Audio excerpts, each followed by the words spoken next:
plus en plus ça a défilé. Bonjour Ludovic Bertalo, je suis donc à Francescas, limite Moncrabeau. Oui. Voilà, alors tu peux te présenter Ludovic? Alors, Ludovic, agriculteur sur Moncrabeau, tout au sud du Lot-et-Garonne, presque contre le Gers, presque 30 ans. Je cultive sur une ferme familiale avec mes parents et mon oncle. On fait différentes cultures. Notre spécialité, c'est les semences, en particulier les semences de betterave. Si je ne me trompe pas, on est à notre 75e culture de betterave. Une production traditionnelle de la région. Des vaches, blondes d'Aquitaine, pour faire de la viande de qualité, essentiellement vendue en local. Et ainsi que des noisetiers. Ils sont tout petits, mais ils vont commencer à produire quelques noisettes. Donc c'est parfait, c'est la polyculture élevage, c'est l'avenir.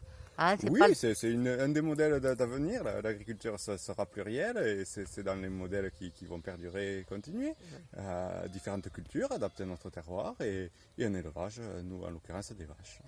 Et tu es installé depuis combien de temps? Depuis bientôt 5 ans. Et bientôt il y aura quelqu'un d'autre qui va venir à la ferme pour... Quand mes parents prendront leur retraite, ma compagne me rejoindra sur la ferme. Une passionnée d'élevage, on continuera l'élevage et les cultures ensemble. Alors dis-moi Ludovic, est-ce que tu connaissais le CCFD Terre Solidaire? Un petit peu, alors moi je le connais comme une association, comme une ONG internationale. C'est une association catholique que j'aime bien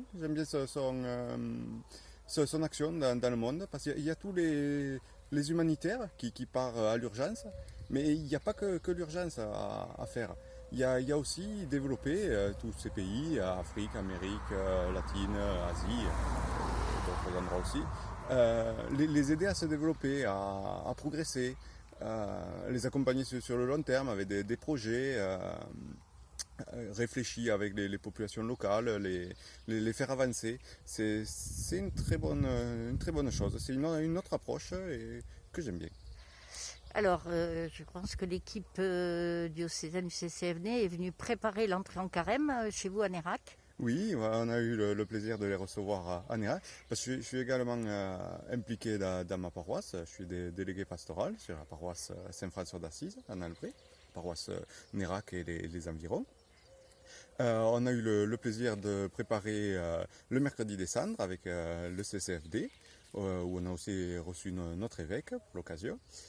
C'était l'entrée en carême, on ne pensait pas que ça allait s'arrêter là. Bon, malheureusement, ça c'est le carême, c'est un peu, les fêtes pascales se sont un peu arrêtées à l'entrée en carême cette année. Bon, on reprend maintenant pour Pentecôte, là, ce soir et demain, on est le week-end de Pentecôte, les célébrations vont reprendre.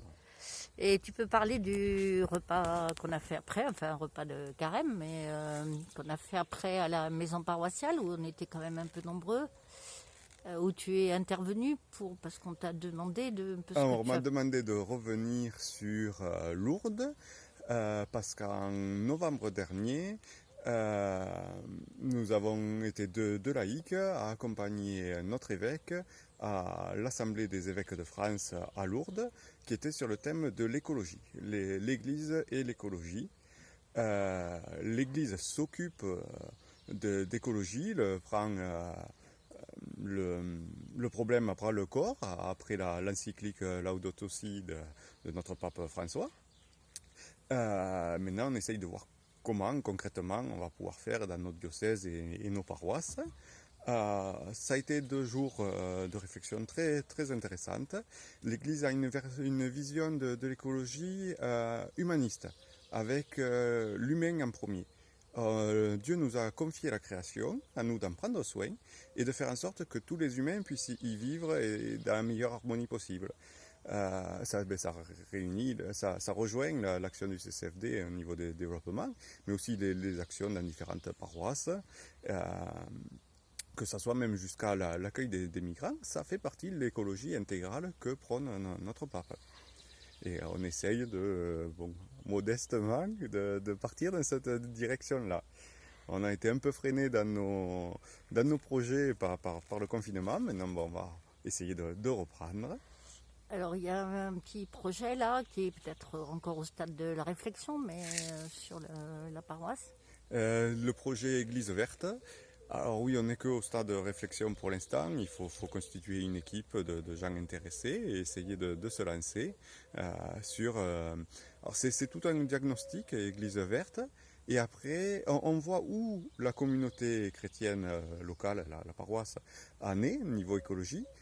Sur différents thèmes, que ce soit la consommation d'énergie, que ce soit les locaux, que ce soit les rassemblements, sur différents points. Et on voit qu'est-ce qu'on peut améliorer. Alors pas tout à la fois, hein. On essaye de trouver 1, 2 ou 3 points à améliorer et on progresse petit à petit. Une fois qu'on a résolu ces problèmes, ces points-là, l'année d'après on en choisit d'autres.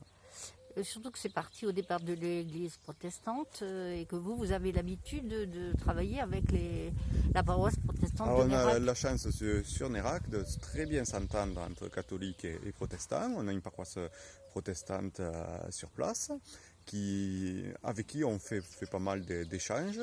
Il y a des équipes qui travaillent avec eux au niveau de l'accueil des migrants. Chaque fois pour la semaine d'unité des chrétiens, on fait des célébrations communes depuis des années qui réunissent assez de monde.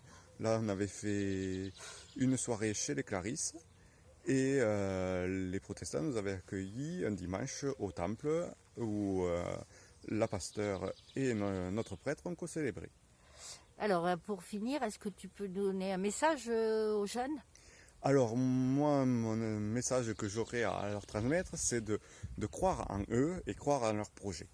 Quand vous voulez faire quelque chose, que ce soit dans l'église, votre vie personnelle ou professionnelle, faites votre maximum, vous faites tout ce que vous pouvez, tout votre possible, et demandez à Dieu de faire l'impossible.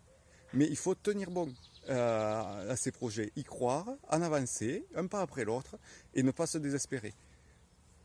Merci Ludovic Bertalo, merci de ton intervention De et rien. de ton dynamisme et ton message d'espérance.